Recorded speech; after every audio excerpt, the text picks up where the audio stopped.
का घर की बहुएं व्रत कर रही हैं और सास ससुर के लिए गरुण लेने को जा रहा है। ये बिल्कुल सही है। घर की बहुएं बेटे आप जो सत्कर्म करते हैं इसका पूरा फल आपके पुरखों को प्राप्त होता है, बर्डन से मिलता है उन्हें। इसमें यही लिखा है, यमराज कहते हैं कि बहू और बेटे व्रत कर रहे हैं और उसका फल पहले से मेरे यहाँ नरक में कुछ लोग पड़े। यमराज कहता है, यमराज कहता है कि पहले से मेरे यहाँ कुछ लोग नरक में पड़े हुए थे और अचानक देखा तो भगवान नारायण वहाँ आकर के प्रकट हो गए। मैंने कहा प्रभु आप क्यों आए? कहा ये जितने भी नरक में पड़े हुए हैं अब ये तुम्हारे यहाँ नहीं रहेंगे, ये सीधे मेरे बैकुंठ जाएंगे। मैंने नारायण को पूछा ऐसे कैसे हो गया? कहा धरती पर इनके बेटा और बहू ने एकादशी का व्रत करके इनको समर्पित कर दिया इसलिए मुक्त हो गए। 11 का व्रत इनके लिए समर्पित कर दिया है, अब ये नरक के लायक नहीं रहे, अब ये है सीधे मेरे बैकुंठ जाएंगे, मेरे धाम जाएंगे। तो यहां तो सब दंड नीति ही बदल गई है। पापियों को मैं उधर दंड देता हूं, इतने में भगवान आके वहां प्रकट हो जाते, कहते हैं छोड़ो इनको। मैं बार बार कहता हूं ऐसा क्यों हो रहा है? कहा कि इनके वंशधरों ने एकादशी का व्रत धरती पर करके इनके लिए समर्पित कर दिया है, अब ये नरक में नहीं रहेंगे, अब ये मेरे धाम जाएंगे। कुमांगद राजा के राज्य में ऐसा ही हो रहा था। पहले इन लोगों ने इतने पाप किए हैं, इतने जानवर मारे, इतना कष्ट जीवों को दिया, ये मेरे यहाँ नरक में आए। लेकिन अब वहाँ धरती पर इनके जो वंशधर लोग हैं वो एकादशी का व्रत कर रहे हैं, उसकी वजह से मेरा नरक खाली हो गया। और आज विधाता जी मैं आपके पास तब आया हूँ जब मेरे नरक में एक भी कोई आदमी नहीं है, एक भी जीव नहीं है। एकादशी ने तो सबको ही मुक्त कर दिया। किसी की पत्नी व्यभिचारिणी थी, गलत काम करके यहाँ आई, हमने उसके शरीर में कीले ठोक दिए, तेल कढ़ावे में उसको डाला, कुंभी पाक नरक में उसको फेंका और मेरे दूत उसको कुंभी पाक नरक में तेल के कढ़ावे में घुमा ही रहे थे। इतने में भगवान विष्णु वहां पधार गए। भगवान विष्णु ने कहा क्या करते हो, इसको छोड़ो, ये अब कुंभी पाक नरक के लायक नहीं, अब इसको सीधे बैकुंठ में जाना होगा, क्योंकि इसके खानदानियों ने, इसके बच्चों ने, धरती पर इसका पति रह गया, उसने एकादशी का व्रत किया है, ब्राह्मणों को भोजन कराया है, सगरे पाप हैं वो सब जल गए हैं, पुण्य इतने बढ़ गए हैं, अब ये यमराज के नहीं, अब ये यमराज के यहाँ नहीं, अब इनको मेरे बैकुंठ में जगह मिलेगी, ये यमराज बता रहे। ताली आज मत बजा देना हो। कितनी बड़ी महिमा 11 की है एकादशी की, और इतनी बड़ी महिमा होने के बाद भी यदि यह व्रत ना किया जावे तो निश्चित रूप से धिक्कार है हमारे लिए।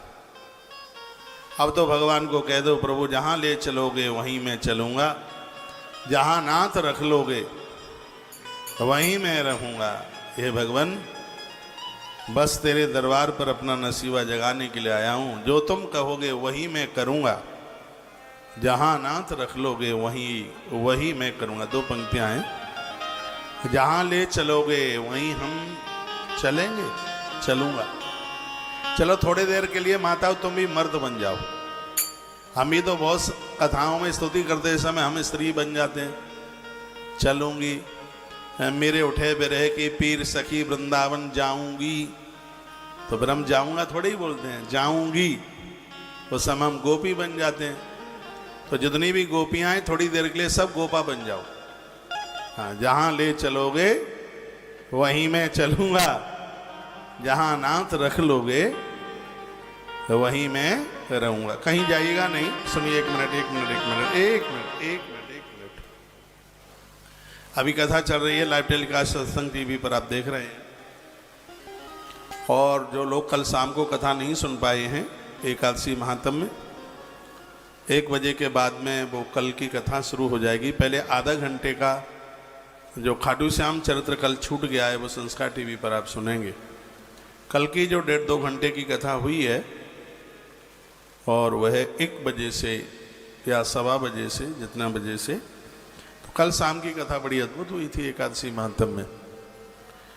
तो 4 बजे तक सत्संग टीवी पर है प्रसारण और 4 बजे से लेकर 7 बजे तक संस्कार टीवी पर है। तो संस्कार टीवी पर आज की कथा बड़ी अद्भुत है। उससे पहले जैसे आप 4 बजे सत्संग टीवी पर कार्यक्रम पूरा होता है तो देर न लगाएं, तत्काल सत्संग टीवी पर पहुंच करके कथा पूरी सुन लें। कल खाटू बाबा का, खाटू श्याम जी का चरित्र थोड़ा अधूरा रह गया था आधे घंटे का, उसको संस्कार टीवी पर और सत्संग टीवी पर दोनों पर आप उसे सुन लीजिएगा। कल की कथा भी बड़ी अद्भुत हुई है, उसे सुन लें। और एक छोटी सी सूचना ये है, आज द्वादशी है और मैं हर बार ये कहता हूँ, जिस प्रकार से 11 के दिन पेठे की, खाने की और खिलाने की बड़ी महिमा है, ये फल और मिठाई दोनों में आता है। आगरा के व्यापारी तो बड़े खुश होते होंगे, उनका पेठा ज़्यादा बिकने लगा है। बोलते हैं मुझे, लोगों की समझ में आ गया। शिव महापुराण में 12 दानों में पेठे को लिया गया। मैं हर एकादशी को थोड़ा सा पेठा खाता हूँ और यहाँ बंटता तो वितरित तो बहुत होता ही है। उसी प्रकार से द्वादशी के दिन बहुत बड़ी महिमाएं हैं। जितने भी पुण्य हैं वो सब चावल में वास करते। चावल का एक नाम है अक्षत। द्वादशी के दिन यह चावल लोगों के मुंह में पड़ेंगे, उनका पुण्य अक्षय हो जाएगा, खानदान अक्षय हो जाएगा। हर द्वादशी के दिन हम एक 10 सेर 10 किलो चावल आप सब भक्तों से ले लेते हैं। 500 रुपये का सहयोग उसका होता है। लोग करते हैं सहयोग, तो ये भंडारा चकाचक चलता रहता है। आप यहाँ कई बार आए हैं, आज भी आए हैं, पूर्व में भी आए हैं। तुलसीवन आश्रम में भोजन प्रसाद चलता ही रहता है। कभी किसी को ये नहीं पूछा जाता कि आप कहाँ से आए। अभी मैं उधर गौशाला में था तो किसी ने मुझे पूछा कि महाराज जी ये नाश्ता है कि भोजन है। मैंने कहा नाश्ता ही है, भोजन तो 1 बजे होगा। कहा ये नाश्ता है, मटर पनीर है इसमें, और इसमें गोभी की सब्जी है, जलेबी है, उसमें दही है, बूरा है, 2 तरह की पूड़ियाँ हैं। मैंने कहा ये सब गौ माता की कृपा है, कौन किसको क्या खिला सकता है, इसको आप गौ माता का प्रसाद समझ करके ही इसको आप स्वीकार करें। गौ माता सिद्ध होकर के बैठी है यहाँ, आशीर्वाद देके जाइए कि भंडारे ऐसे ही चलते रहे। बैसाख मास की आज की सेवा में छत्रदान है, छाता, बढ़िया वाला छाता है। और दादाजी आप कहाँ चल पड़े हैं?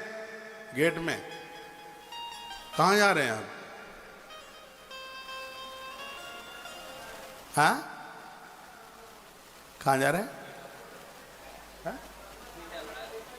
अच्छा, ठीक है। प्रसाद लेके चले जाते भोजन, ठीक है। आज छाते का दान है। जिन्होंने 6000 रुपया जमा किए हैं उनको अलग से करने की ज़रूरत है नहीं। जो रोज़ की रोज़ एक दिन का करते हैं तो उनके लिए आज 300 रुपये की सेवा है। जो भी आश्रम के नंबर अकाउंट आपके पास है उसमें आप देख लीजिए। प्रमुख रूप से आज अक्षत दान जो हर द्वादशी को होता है, इस सेवा के साथ आप जरूर जुड़िएगा। अब विशेष रूप से गोदान की व्यवस्था, बहुत बड़ी व्यवस्था की जा रही है। 5 तारीख को बैसाखी पूर्णिमा है। बाहर भी मुझे आप लोग सुन पा रहे हैं, बैसाखी पूर्णिमा को श्रीधाम वृंदावन पधारे आप पूर्णमासी। यहाँ विशेष रूप से सत्यनारायण भगवान की कथा का आयोजन है। उस दिन यज्ञ का भी कार्यक्रम है। और जो बैसाख में नहाए हैं, व्रत उपवास वगैरह किया है, तो आप श्रीधाम वृंदावन पधारिए और हम और आप मिल करके बैसाखी महोत्सव मनाएंगे। लास्ट का दिन है बैसाख के महीने का, और ऐसा बैसाख आप नहीं मना पाए होंगे पहले। कैसा मनेगा आप देख लीजिएगा आके। आप अभी जाके भी 5 तारीख तक लौट के आ जाइए। 5 तारीख को आ जाइए। 5 तारीख को अद्भुत यहाँ पर उत्सव है।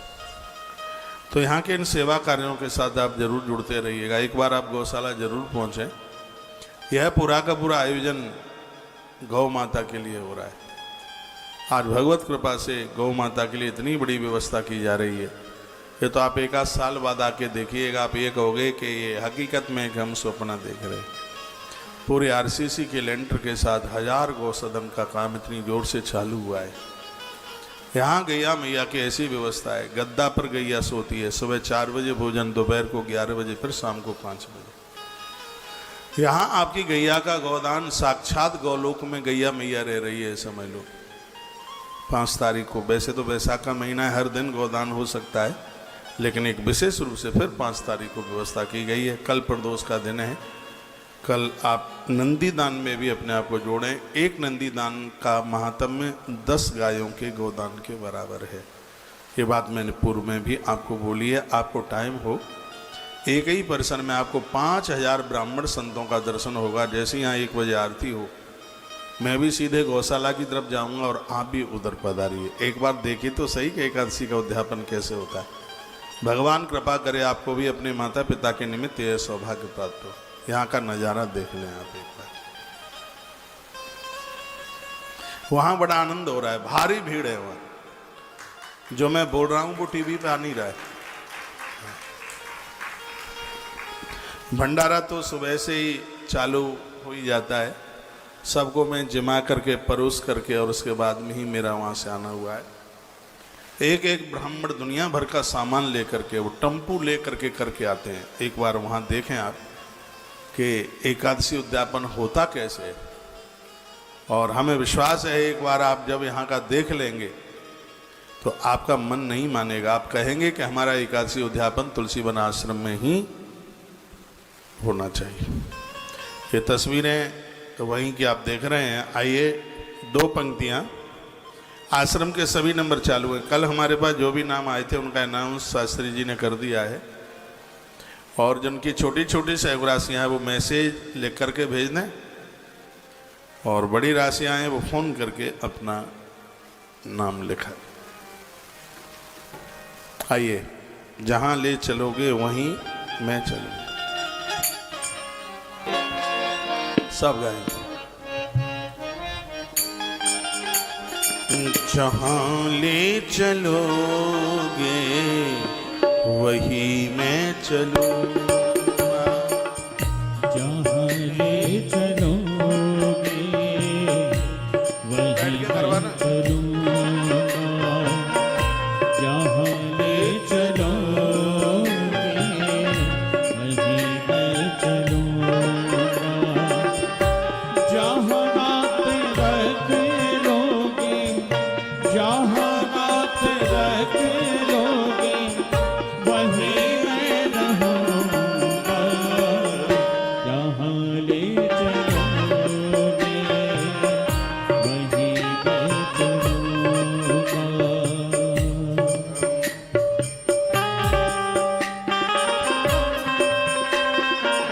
एक मिनट, मेरे मोबाइल में एक मैसेज लिख के आया है और इसको पढ़कर मेरा मन खुश हो गया। निशा सनसन बाल, आपने लिखा है, महाराज जी हम अक्षय तृतीया के समय आश्रम में रात को 11 बजे पहुंचे थे।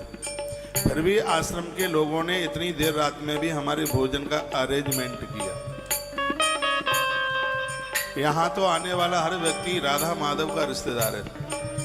लोग अपने समधी की इतनी खुशामद करते हैं। संसारी लोग आते हैं तो उनकी इतनी खुशामद होती है, तो यहाँ तो साक्षात बांके बिहारी का रिश्तेदार आता है, तो उसको अति आदर होना चाहिए, उससे मान होना चाहिए। आपसे निवेदन है, सब लोग भोजन करके जाएंगे, और भोजन करके नहीं जाओगे तो ताला बंद करवा दूंगा, देख लेना। प्रसाद ले करके जाओगे। यहाँ भी सबके लिए भोजन की व्यवस्था है, और गौशाला में तो है ही। जहाँ ले चलोगे वही मैं चलूँगा। जहाँ ले चलोगे वही मैं चलूँगा। जहाँ रात रख लोगे, जहाँ रात रख लोगे वही मैं रहूँगा। जहाँ ले चलोगे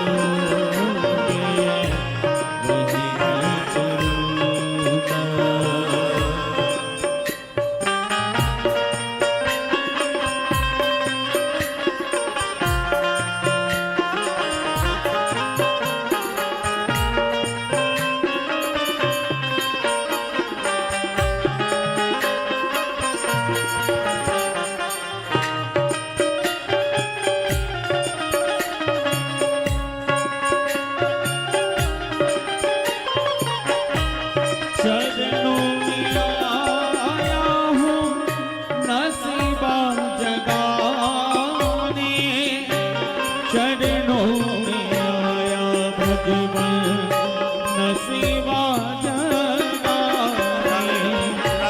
चरणों में आया हूँ नसीबा जगाने, चरणों में आया भगवन नसीबा जगाने, किस्मत में अपनी काना, किस्मत में अपनी काना बदल के रहूँगा,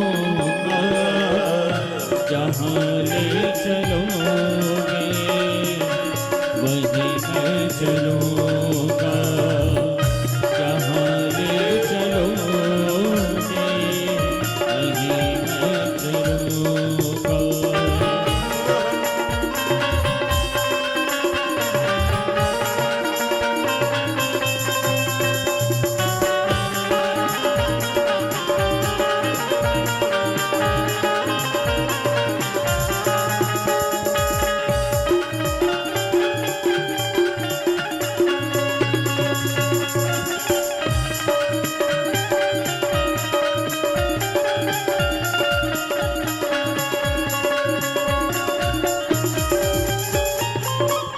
दुनिया का भटका तेरे दर पे आया, दुनिया का भटका भगवन तेरे दर पे आया, दुनिया का भटका तेरे दर पे आया, दुनिया का भटका भगवन तेरे दर पे आया, जो तुम कहोगे काना, जो तुम कहोगे काना वही मैं करूँगा, जहाँ ले चलोगे तुम्हारे सिवाय मेरा कोई भी नहीं है, तुम्हारे सिवाय भगवन कोई भी नहीं है, चरणों का तेरे काना, चरणों का तेरे काना पुजारी बनूंगा, जहाँ ले चलोगे वहीं मैं चलूँगा, जहाँ ले चलोगे वहीं मैं चलूँगा, जहाँ नाथ रख लोगे, जहाँ नाथ रख लोगे वहीं मैं रहूँगा, जहाँ ले चलोगे वहीं मैं चलूँगा, जहाँ ले चलोगे वहीं मैं चलूँगा, जहाँ नाथ रख लोगे, जहाँ नाथ रख लोगे वहीं मैं रहूँगा, जहाँ ले चलोगे वहीं मैं चलूँगा, जहाँ ले चलोगे वहीं मैं चलूँगा।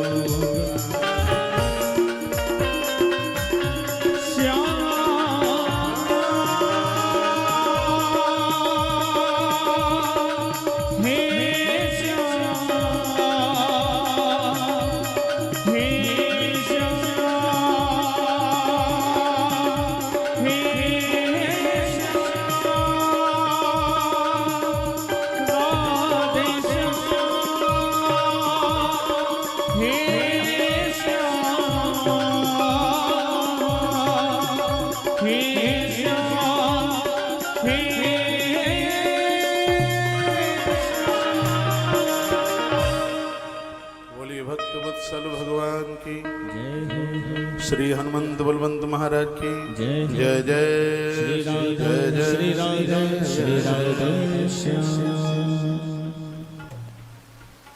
तत्पश्चात यमराज ने विधाता ब्रह्मा जी को कहा, क्या बताऊं, एकादशी के दिन लोग अपनी देह पर आंवला पोत करके उसका लेपन करके स्नान करते हैं, तो जितने भी दुष्कर्म हैं वो सब उन्हें छोड़ के चले गए।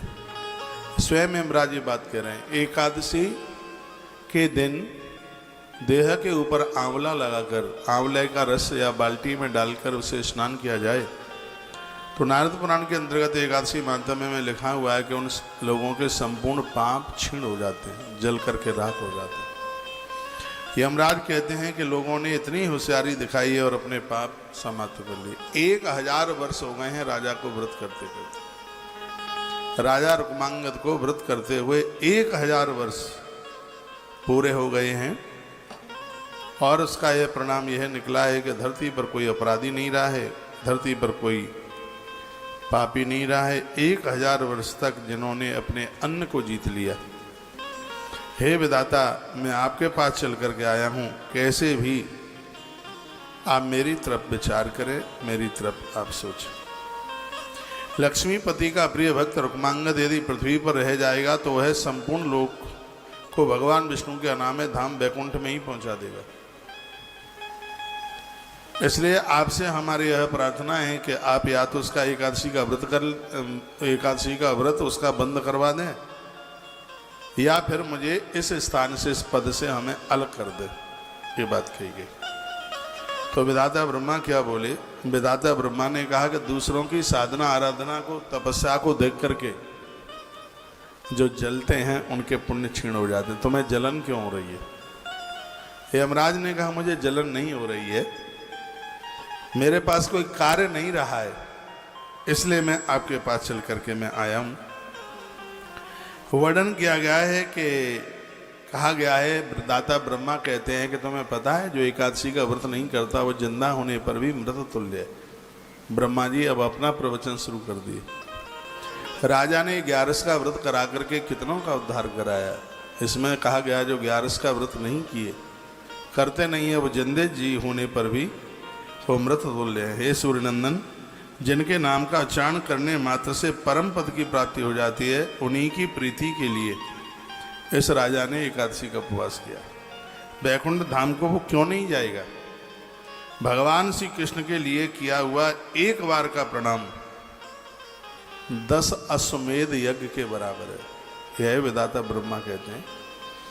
भगवान श्री कृष्ण को यहाँ कथा एकादशी महात्म्य से जुड़ी हुई है, वैसे वो हर देवता के लिए कहा गया है। आप किसी मंदिर के आगे से आप निकलते हैं, मंदिर में जाने को समय नहीं है तो गर्दन नीचे एक बार झुका के प्रणाम कर लो, गाड़ी का हॉर्न बजा दो, गुम्मट के ऊपर जो ध्वजा लगी हुई है उसका दर्शन कर लो। इसमें वर्णन है कि हम देवताओं को एक बार प्रणाम कर लेते हैं, 10,000 वो 10 अश्वमेध यज्ञ के बराबर उसका फल हो जाता है। आपके घर में जो भी मंदिर है, नित्य आप घर से बाहर जा रहे हैं तो मंदिर में धोख लगा के प्रणाम करके ही आप निकले। स्वयं विधाता ब्रह्मा कह रहे हैं कि ईश्वर को एक बार के प्रणाम करने से 10 अश्वमेध यज्ञ करने का फल तत्काल प्राप्त हो जाता है। फिर उस कृष्ण की एकादशी, और जो इसको कर लेते हैं तो उन्हें तो कुरुक्षेत्र में जिंदगी भर रहने पर जितना फल प्राप्त होता है, पुष्कर में जिंदगी भर रहने पर जितना फल प्राप्त होता है, उनको सिर्फ इस 11 का व्रत करने मात्र से उन्हें उस फल की प्राप्ति हो जाती है। यह विधाता ब्रह्मा कहने लगे त्रिभुवननाथ पुरुषोत्तम ने धरती पर जिनको जन्म दिया है उनके लिए एकादशी का सेवन अवश्य में करना चाहिए। जो लोग स्वस्थ हैं वो तो यह व्रत कर ही सकते हैं। विधाता ब्रह्मा कहते हैं, आप यदि अस्वस्थ भी हैं और आप अन्न नहीं छोड़ सकते हैं, व्रत नहीं कर सकते हैं, तो आप 26 नाम एकादशी के उच्चारण कर लें, उससे भी आपको 11 करने का ही फल प्राप्त हो जाता होता है। ये बात तो मैंने पहले भी बोली है। तुलसी की माला लें, एक एकादशी को आप 108 बार जपें, फिर जब वो पूरी हो जावे, एकादशी टोटली 26 हैं, तो इसमें आपको 26 माला करनी होगी, हर एकादशी की एक माला। तो 26 एकादशी है तो 26 माला हो गई है। यदि आपने 26 माला कर ली है तो आपको पूरा ग्यारस करने का ही फल प्राप्त होता है। ऐसा श्री देवर्षि नारद जी बोले। नारद जी कहते हैं कि भगवान को प्रसन्न करने के लिए ग्यारस के व्रत से बड़ा और कोई दूसरा व्रत भी नहीं है,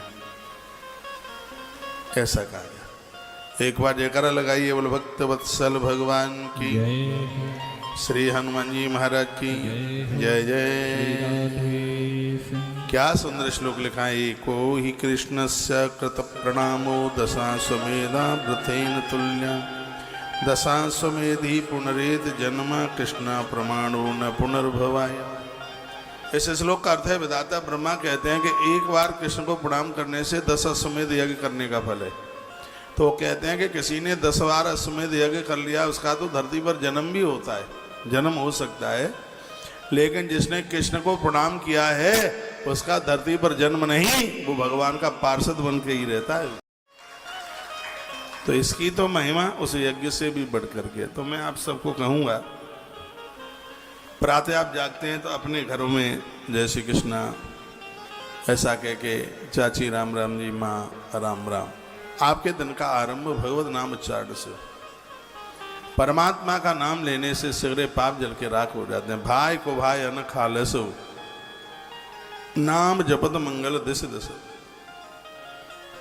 दसों दिशाओं में भगवान के नाम का जप करने से सगरे पाप समाप्त हो जाते हैं। आप जीवन में जितनी भी आराधना पूजा पाठ जो भी कुछ करते हैं करते रहिए, लेकिन भगवान के नाम महात्म्य से जरूर जुड़िए। भगवान के नाम का उच्चारण रोज करें। तुलसी रुद्राक्ष की माला लीजिए, सुबह भोर में जल्दी अमृत काल में बैठिए, पूर्व दिशा की तरफ मुंह कीजिए, आसन लगा करके बैठिए और भगवान का नाम लेना शुरू कर दें। सामने पंचपात्र जरूर रखना, आचमन करना, माला के सुमेरु के ऊपर जल लगाना, आपको नींद नहीं आएगी जब करते करते। जप में अपने आप को जोड़ दीजिए, इसके बिना नहीं है कल्याण। यह हमने बहुत बारीकी से देख लिया है। तो आज विधाता ब्रह्मा कहने लगे कि एकादशी जो व्रत करता है वह भगवान के धाम में नहीं, वो भगवान नारायण के हृदय में वास करता है। ये विधाता ब्रह्मा ने। अब इसमें मैं क्या कर सकता हूं। धरती पर ऐसे राजा का जन्म हुआ है जिसने पूरी सृष्टि में ग्यारस का प्रचार किया, उसको मैं रोक नहीं सकता। लेकिन तुम मेरे दरबार में आए हो तो तुम्हें मैं खाली हाथों से नहीं जाने दूंगा। व्यक्ति का भजन बढ़ता है, आराधना साधना बढ़ती है, तो यही यमराज उसके जीवन में 2 चीजें आती हैं। जो इन दोनों को जीत लेता है वो सीधे ईश्वर के लोक में जाता है, नहीं तो ये दोनों चीजें उसे परास्त कर देती है। व्यक्ति की आराधना साधना बढ़ती है तो 2 चीजें सामने आती हैं, एक है कंचन और एक है कामिनी। एक तो स्त्रियां सामने चल करके आ जाएंगी, भजन बढ़ेगा, आराधना बढ़ेगी, साधना बढ़ेगी। पूर्व में बहुत महात्माओं का इतिहास मिलता है, उनकी जब साधना बढ़ रही थी, या तो स्त्रियां सामने चल के आ गई या फिर वैभव सामने चल करके आ गए।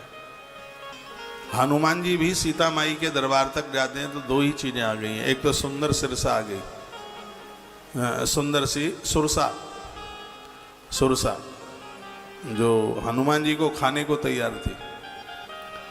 वो कहती है कि देवताओं ने मुझे क्या लाल लाल बंदर खाने को दिया। हनुमान जी कहते हैं, राम काज कर फिर मैं आवूँ, सीता की सुध प्रभुए सुनावूँ, तब तब बदन पैठी आई, सत्य कहूँ जान दिमाई। नारी को आप माँ बना करके ही जीत पाएंगे, नारी को आप बहन बना के ही जीत पाएंगे, नारी को आप बेटी बना करके ही जीत पाएंगे। 1000 फण वाले सांप से व्यक्ति बच सकता है, नारी ने जिसको डस लिया इस लोक में उसको कोई बचाने वाला पैदा नहीं हुआ है। ऐसा हमारे ग्रंथों में वर्णन। तप बढ़ता है, साधना बढ़ती है, तो ये दोनों चीजें अवरोधक, इसको माया कहा गया है। सामने तो मारती हुई दिखाई देती नहीं है, लेकिन अंदर से तोड़ करके रख देती है। इस धरती पर नारी के चक्कर में बहुत लोग बर्बाद हो गए, उत्कर्ष नहीं हो पाया, तरक्की नहीं हो पाई, यहाँ तक कि माता पिता छूट गए, कुटुंब खानदान छूट गया, परिवार छूट गया, धर्म कर्म सब कुछ छूट गया। चमड़े के ऊपर इतना प्रेम किया उन्होंने, उसी के इर्द गिर्द घूमते रहे। धर्म, माँ बाबूजी, सब तरक्की, सब कुछ छोड़ दिया, जिंदगी खत्म हो गई। यहाँ इस ग्रंथ में एक बात वर्णित की गई है, शराब तो नशा तब देती है जब उसको पिया जाता है। वर्णन है कि शराब तो नशा तब देती है जब उसको पिया जाता है, लेकिन नारी एक ऐसा नशा है जिसको देखते ही चक्कर आना शुरू हो जाता है, नशा चढ़ जाता है उसको देखते ही। ये तो शराब से भी खतरनाक है। शराब का प्रायश्चित है, लेकिन इसका तो प्रायश्चित भी नहीं है, इतना ऊट पटांग है। सजग और समझदार लोगों को राम जी का वह चरित्र पढ़ लेना चाहिए जब वो शूर्पणखा के सामने खड़े हुए। धरती पर ऐसा कोई स्त्री पुरुष नहीं है जिसके जीवन में उसको बर्बाद करने के लिए एक बार स्त्री के सामने पुरुष और पुरुष के सामने स्त्री ना आई हो। कोई है ही नहीं जिसका मृत्युलोक में जन्म हुआ उसके सामने, उस पुरुष के सामने स्त्री आई। स्वयं भगवान प्रभु श्री राम जी के सामने शूर्पणखा चल के आ गई। शूर्पणखा को प्रभु श्री राम जी ने कैसे जीता? भगवान राम कहते हैं, हे देवी, हमारी माँ ने हमें जो सिखाया है वो हमें आज भी याद है। जो हमसे बड़ी है वो हमारी माँ है, हमारे जो बराबर की है वो हमारी बहन है, और हमसे जो छोटी है वो हमारी बेटी है। प्रभु राम जी ने ये बात कही थी। नारी को हम माँ बना करके, बेटी बना करके, या उसको भगनी बना करके ही आप जीत सकते हैं। जो नारी के चक्कर में पड़ गया तो समझ लो कि उसका उत्थान, उसकी तरक्की, उसके किए गए कार्य, उसका वो दिव्य चिंतन सब मटिया मैल हो गया, खत्म हो गया, कुछ बचा ही नहीं। लाइफ का अंत। रावण के लिए यही तो हुआ। माता जानकी का हरण करके न ले जाता तो कुछ जीवन और जी लेता, वो कुछ समय और धरती पर वह रह लेता। यह एक ऐसा नशा है कि जिसको बिना पिए नशा चढ़ता है। क्या सुंदर बात कही है। विधाता ब्रह्मा कहते हैं यमराज को, कहते हैं मदरा पीने से नशा आता है, स्त्री को देखने से नशा आ जाता है। यह तो बहुत खतरनाक है। साधक को तो हमारे ग्रंथों में लिखा है, हाड़ मास की स्त्री तो बहुत ज्यादा हो गई है, उसको तो काष्ठ की स्त्री से भी अलग रहना चाहिए यदि साधना के लिए तो निकला है। तो इस माया की मार से बचना बड़ा मुश्किल है। नारद जी की वो कथा पढ़ी होगी आपने, विश्व मोहिनी वाला चरित्र है। इतने बड़े तपस्वी, हरिशन मांग हो सुंदरताई, बोलते हैं कि प्रभु का इतना भजन किया, आज तक उनसे कभी कुछ मांगा नहीं है। कोई हम नौकर लगते हैं, उनका इतना भजन किया, आज मांगेंगे। और जाकर के वो नारी तो देख ली थी, विश्व मोहिनी ताश कुमारी, उसको देख लिया था। अब तो वही दिख रही थी कैसे भी दुल्हा बने और उसकी माला हमारे गले में आ जाए। और उसी के चक्कर में बंदरा बनना पड़ा। बंदर का मुंह दिया नारद जी को, खूब नाचते रहे, यहां तक इतना क्रोध किया भगवान को भी श्राप देने के लिए उतारू हो गए। गीता कहती है कि इच्छाएं पूरी हो जाती हैं तो लोभ बढ़ता है, और इच्छाएं अधूरी रह जाती हैं तो क्रोध बढ़ता है। और ये काम, क्रोध, लोभ, ये तीनों ही मारने वाले ही हैं। इच्छा पूरी हो जाए तो लोभ, इससे पूर्ति नहीं हो रही, इतना और मिल जाए। अब दुनिया जाने, हमें तो पता नहीं है, लेकिन ऐसा बताते हैं, कहते हैं कि जो पुरुष या जो स्त्री जिनको मिल जाए कुछ दिनों तक वो संतुष्ट रहते हैं, फिर उनके अंदर से यही आवाज आती है, अरे यार छोड़िए, कहाँ चक्कर में पड़ गए, ऐसी सुंदर सुंदर स्त्रियां थी, ये थे तो कहाँ से आ गई मेरे जीवन में, ऐसे बोल देते हैं। और मैं तो अपनी बहनों को कहता हूं कि सावधान रहिए आज के जमाने में। जो अपने माता पिता को छोड़ छाड़ कर आ गया है तुम्हारे पास, कभी तुम्हें भी छोड़ के आगे बढ़ पड़ेगा। ये दुनियादारी ऐसा ही है, सावधान, बहुत सजग रहने की जरूरत है। लोग बाहर से तो कुछ अलग से लग रहे हैं, लेकिन वो अंदर से बहुत बदले हैं, अंदर से कुछ अलग। और आज प्राय ऐसा ही हो रहा है। लड़के भी बर्बाद हो रहे हैं, ऐसी बात नहीं है, उनका भी प्रोग्रेस, उत्कर्ष सब रुक गया है। यह तो इतनी बड़ी बीमारी है कि दवाई से भी ठीक नहीं हो रही है, इतना खतरा। ये ब्रह्मा जी की बात मुझे बड़ी अच्छी लगी है। ब्रह्मा जी कहते हैं कि मदरा तो पी के नशा आता है, लेकिन स्त्री को देखने से नशा आ जाता है। तुम मेरे पास आए हो तो तुम्हें मैं वापस तो नहीं जाने दूंगा। राजा का भजन बढ़ा है, आराधना बढ़ी है, तो अब इसकी परीक्षा होगी। मैं इसके लिए एक सुंदर स्त्री उतारता हूं, नारी उतारता हूं सुंदर। क्या यह काम को जीत पाएगा? यह बताता ब्रह्म। हर व्यक्ति की यहां परीक्षा है। जो भी स्त्री पुरुष कोई भी आए हैं, सब एग्जामिनेशन थिएटर में बैठे हुए हैं। यहाँ सबकी परीक्षा है। ये संसार में बिना परीक्षा के नहीं कोई रह सकता। आप चिंता मत कीजिए, और ये सब व्यवस्था मैं करता हूं। श्री विधाता ब्रह्मा जी बोले, और उसी समय विधाता ब्रह्मा जी ने अपने मन से एक सुंदर स्त्री को जन्म दे दिया, और उसका नाम मोहिनी रखा, जिसको देख करके सब मोहित हो रहे थे। स्वयं देवता मोहित हो गए उसको देखकर। इतनी सुंदर स्त्री, उसको देख करके सब मोहित हो रहे थे, इसलिए उसका नाम मोहिनी रख दिया गया है। वो बड़ी सुंदर थी।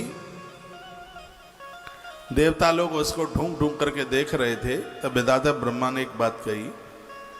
विधाता ब्रह्मा जी ने कहा, मैंने इसको जन्म दिया है तो ये तुम्हारी बहन लगेगी। विधाता ब्रह्मा जी कहते हैं कि जो माता को, पुत्री को, मौसी को, बुआ को, पुत्र वधू को, और भौजाई को, और गुरु पत्नी को, और राजा की रानी को, इनके साथ गलत संबंध बनाते हैं, कुकर्म करते हैं, दुराचार करते हैं, ऐसे लोग घोर नरक में पड़ते हैं।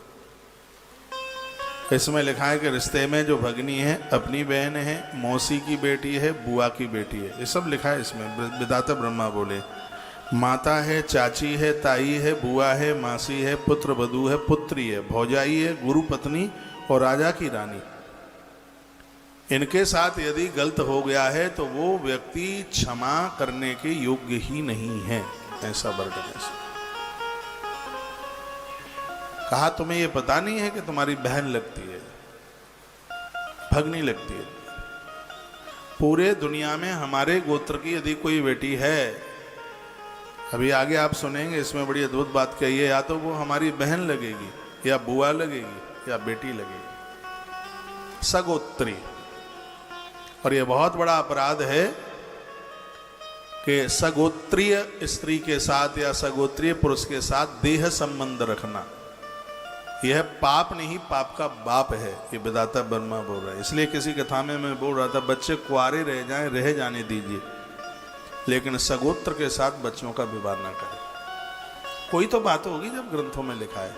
ये बिना शोध किए नहीं लिख दिए गए ये ग्रंथ, इनके ऊपर शोध किया गया है। महापुरुषों की, महात्माओं की मीटिंग हुई है। देखो इसमें लिखा है, वर्णन किया गया है, माता, मौसी, बुआ, पुत्री, बहन, पुत्र वधू, भौजाई, गुरुपत्नी, बुआ की बेटी, मौसी की बेटी, मामा की बेटी, और अपनी बेटी, और राजा की रानी, और हमारे गोत्र की स्त्री,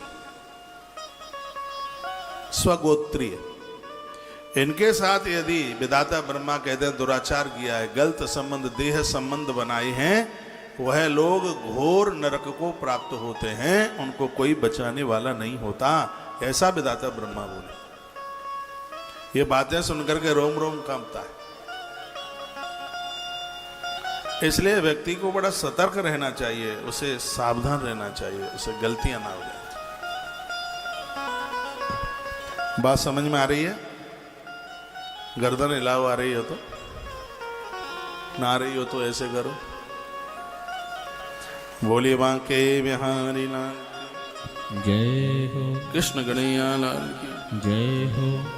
जो मनुष्य इन प्रमादाओं को देखकर क्षोभ को प्राप्त होता है, उनका जन्म भर का किया हुआ पुण्य व्यर्थ हो जाता है। 1000 यज्ञ भी किए होंगे तो यज्ञ नष्ट हो जाएंगे। हजारों गोदान किए होंगे तो गोदान नष्ट हो जाएंगे, यदि ये कुकर्मी बन गए, ये गलत काम कर गए। इसलिए तो हमारे धर्म में एक विवाह पद्धति है। ये विवाह पद्धति न होता तो आदमी राक्षस बन जाता, निशाचर बन जाता। हमारे यहाँ एक यज्ञ कहा है, इसको धर्म बताया गया है। अपनी पत्नी में ही वह अपने आप को संतुष्ट रखे, अपने पति में अपने आप को संतुष्ट रखे। हमारे यहाँ इसको धर्म कहा। वेदाता ब्रह्मा कहते हैं, जो जो बातें मैंने हे देवताओं तुमसे कही हैं, यदि किसी ने दुराचार किया तो उसका जन्म भर का किया हुआ पुण्य सब व्यर्थ हो जाएगा। यदि उन रमणियों का संग करे तो 10,000 जन्मों के पुण्य नष्ट हो जाते हैं। एक जन्म नहीं, 10,000। कौन कौन? मौसी, बुआ, चाची, ताई, पुत्रवधू, बहन, बुआ की बेटी, मौसी की बेटी, मामा की बेटी, गुरु पत्नी, राजा की रानी, भौजाई, पुत्र वधू। यदि इनके साथ दुष्कर्म हुआ है तो विधाता ब्रह्मा कहते हैं 10,000 वर्षों के पुण्य नष्ट हो जाते। यदि किसी में ताकत है तो मेरी बात काट के बताए, यदि बात प्रमाणित नहीं है तो कोई मैसेज लिखे। अभिमान वाली बात नहीं है, ये लिखा है। ये उत्तर भाग नारद पुराण 2 भागों में, एक है पूर्व और एक है उत्तर। तो उत्तर भाग में जहाँ एकादशी की महिमा चल रही है, महात्म्य चल रहा है, उसी में ये बात कही गई। और यह विधाता ब्रह्मा बहुत बड़े पंडित हैं। ब्रह्मा, इनसे बड़ा जानकार कौन होगा? सृष्टि के रचयिता है, वेद श्वास से प्रकट हो गया है। ऐसे विधाता ब्रह्मा की ये बात है। विधाता ब्रह्मा कहते हैं 10,000 जन्मों के उनके पुण्य नष्ट हो जाते हैं, जो ये इतनों के साथ में जो गलत संबंध बनाते हैं। फिर वर्णन किया गया है, पहाड़ी चूहा बनते हैं। विद्वान पुरुष इन युवतियों को न तो राग युक्त दृष्टि से देखते हैं, न राग युक्त हृदय से इनका चिंतन करते हैं। जो विद्वान का मतलब सिर्फ किताब पढ़ने से नहीं है, श्लोक पढ़ लेने से नहीं है। इन स्त्रियों को देखकर आंख में वासना ना आवे, पक्का विद्वान हुआ है। जो कंचन को मिट्टी के डेल की तरह और पराई नारियों को सल्फास की तरह समझता है, पक्का पंडित तो वो है। नहीं तो वो बिना मौत के मर जाएगा, दुर्गति हो जाएगी। 10,000 वर्ष तक उसको जीवन नहीं मिलेगा, मृत्यु लोक में कष्ट भोगता रहेगा। धर्मराज, जो पुत्र वधू अपने ससुर को अपने खुले अंग दिखाती है, विधाता ब्रह्मा कहते हैं, जो पुत्र वधू अपने ससुर को अपने खुले अंग दिखाती है, उसके हाथ और पैर गल जाते हैं, वो बच नहीं पाएगी। ये मर्यादाएं होनी चाहिए, मान मर्यादाएं होनी चाहिए। नारी एक श्रृंगार करती है अपने पति के लिए। पति परदेश गया है तो उसको तो श्रृंगार के लिए मना किया गया। अब होता नहीं है, नहीं तो यह कहा गया कि जिस नारी का पति दुनिया छोड़ के ऊपर चला गया है, उसकी देह पर श्वेत वस्त्र के अलावा और कोई रंग आना ही नहीं चाहिए, सिर्फ सफेद धोती, सफेद साड़ी।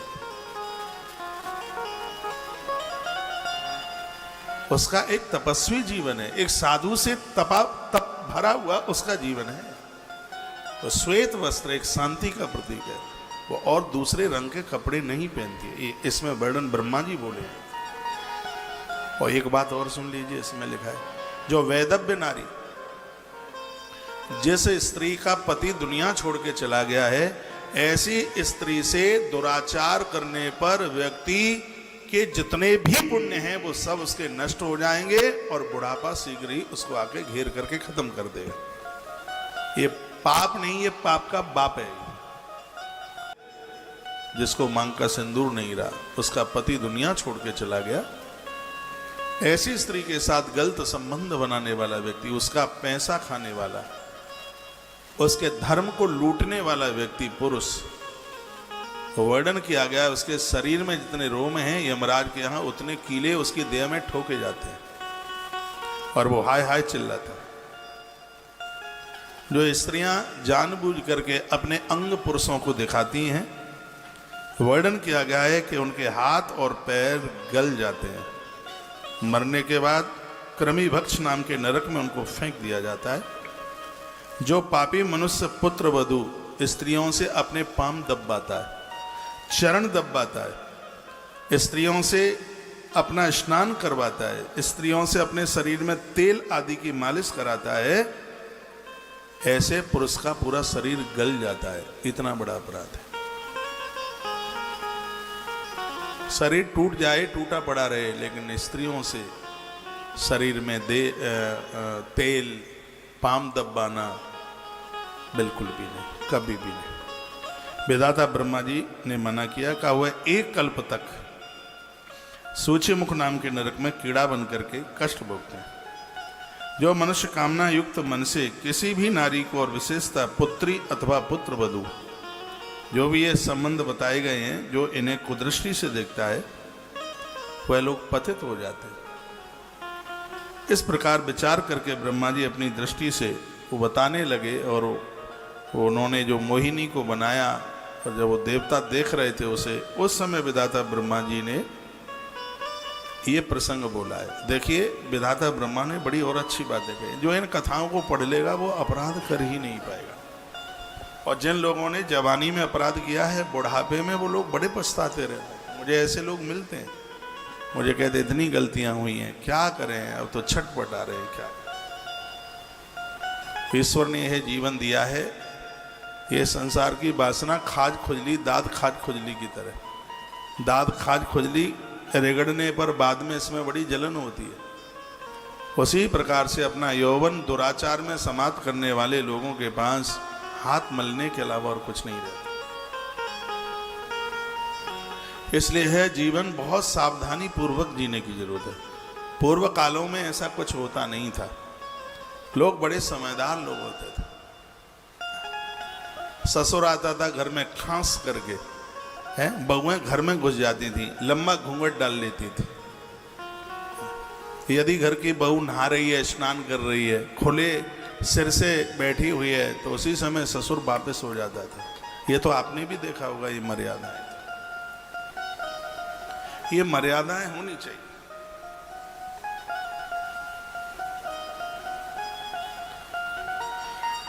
वर्णन किया गया है, कहा गया है, ब्रह्मा जी अपनी दृष्टि और सूक्ष्म दृष्टि से कहने लगे, वह कहने लगे कि नारी के जिन अंगों को देखकर तुम बेकारी हो रहे हो, कामी हो रहे हो, तो ये समझ लो कि शरीर के इस धरती पर कुछ ज्यादा मांस के लोथड़े रख दिए गए।